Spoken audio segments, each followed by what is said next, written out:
Hey y'all, welcome to Dig It Homesteading and my kitchen. My name is Jamie and today I want to show you just how quickly you can put together pumpkin soup for your family even on a weeknight. Let's get started. So this is super simple and it doesn't take a whole lot of ingredients. I have 2 of these 1-pound mild sausage logs and we're going to put them in the pan, and I am doubling it because, you know, depending on how much your family eats, you might want to double it. But I've got myself and my daughter and 2 grown men, and if we have some leftovers, everybody around here loves having what we call food already ready, because as a kids they hated leftovers, and whenever I discussed it with them that you got to think about it as it's food that's already ready, that's what it was changed to, and it sounded a lot better to them. And as normal, I will link the recipe that I go by down below, but you will see I make different changes, and as we do this I will tell you what the actual recipe calls for and what changes I make, which it calls for 1.5 pounds of fresh sausage. I wouldn't even know where to begin getting actually fresh sausage, so this is what I use.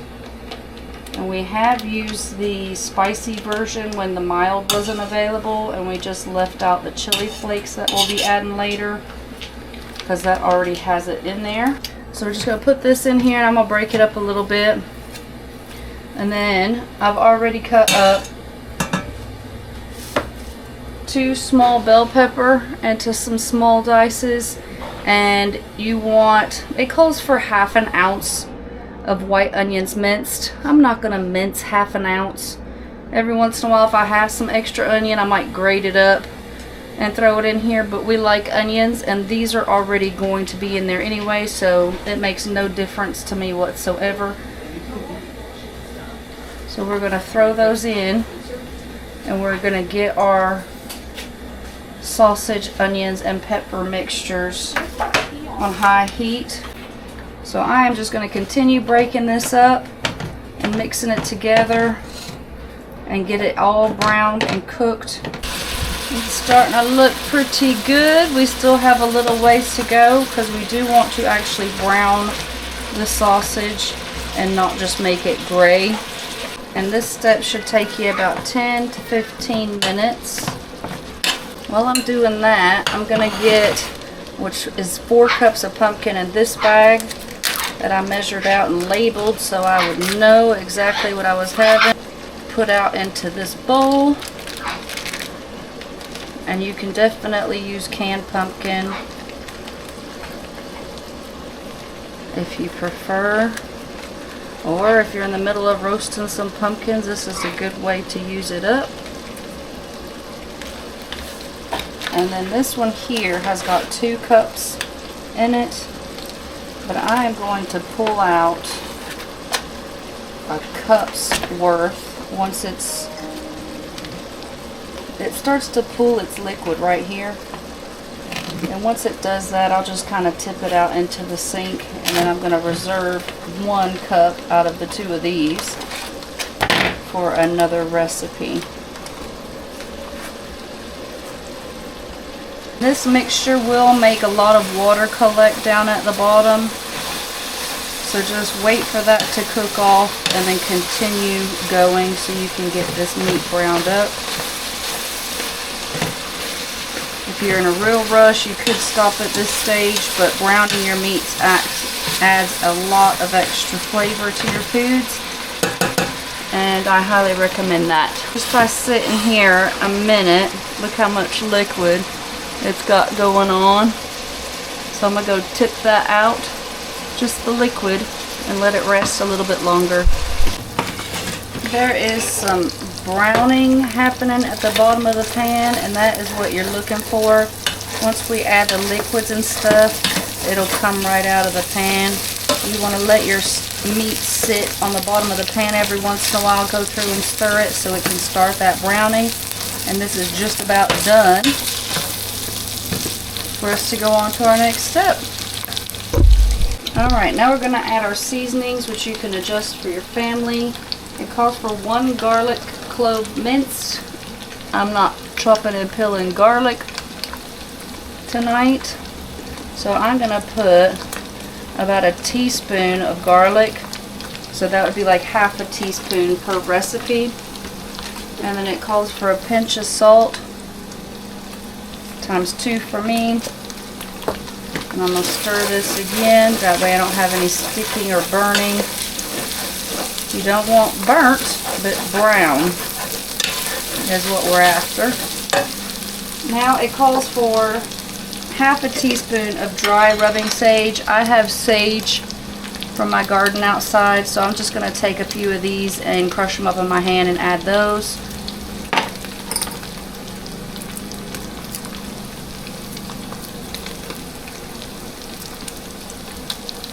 Get that one that fell in there crushed up as well.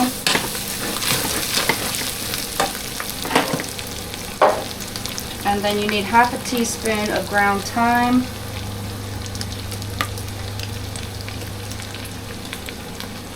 So I need 1 teaspoon. And then this one's optional, but you can add a half a teaspoon of red chili flakes. I'm just going to add a few. I've got a few people that aren't feeling too well, so I don't want to spice them out tonight. And we're just going to stir this all up again. Get all that mixed through while it's continuing its brown. We are there. We are ready for our next step. And that is to add our pumpkin. The recipe calls for half a cup of pumpkin puree or crushed tomatoes. So you can make this a tomato-y type soup as well. I'm going to go dump out the rest of that liquid.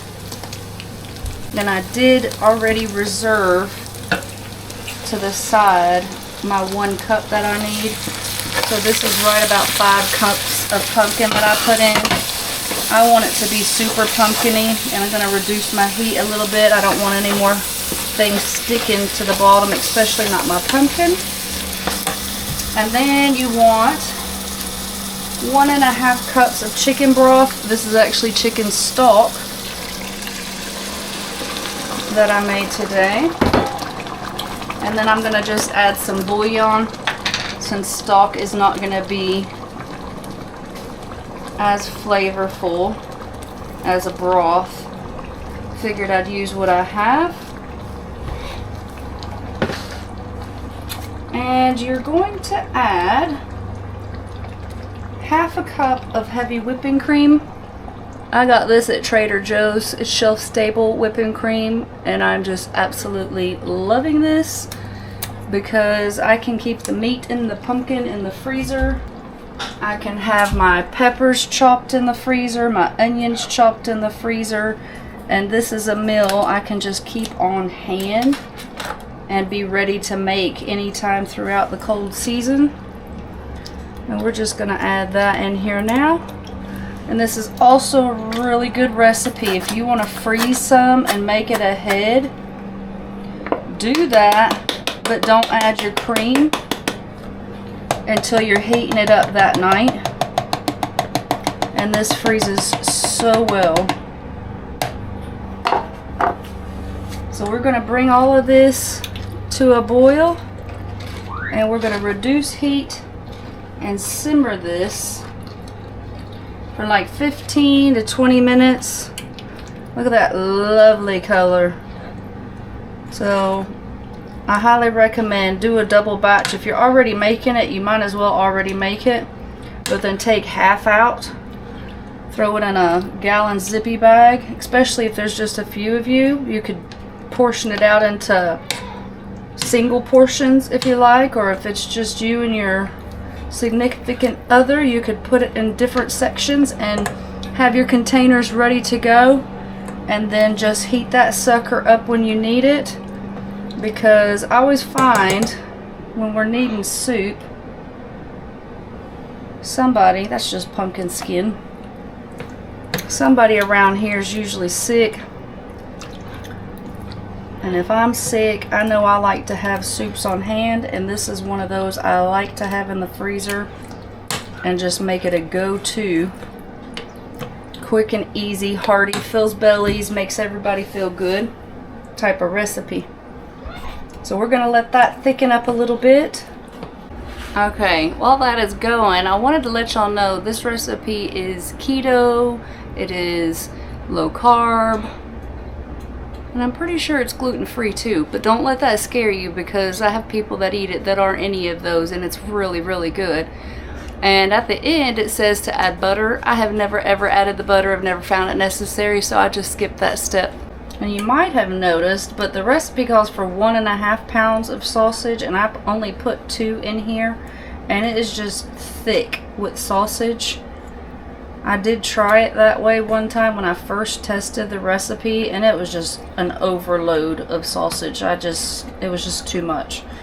So this is how we prefer to do it. So any of these things can be adjusted. You see I add a lot more pumpkin. How much pumpkin I add depends on how much I have on hand or defrosted. If I'm trying to use some up, etc., I add more or less. This is a very forgiving recipe.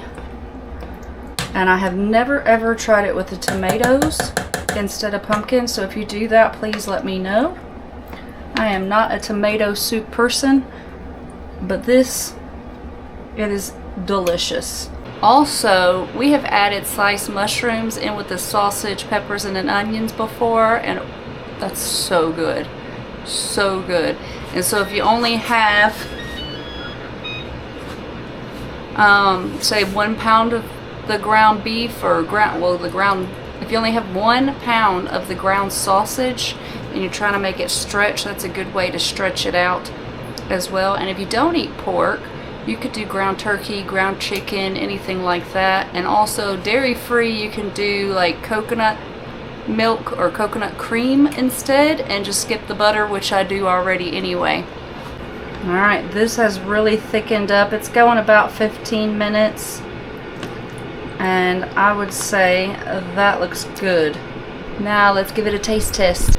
This is absolutely going to be lava. It's hot and steamy, straight off the press. But even though I cook it all the time, you still want to taste it before you serve it to people, because you never know, especially if you make adjustments with the end result. It might need a little more salt. You might need black pepper. I like to add black pepper to a lot of my soups.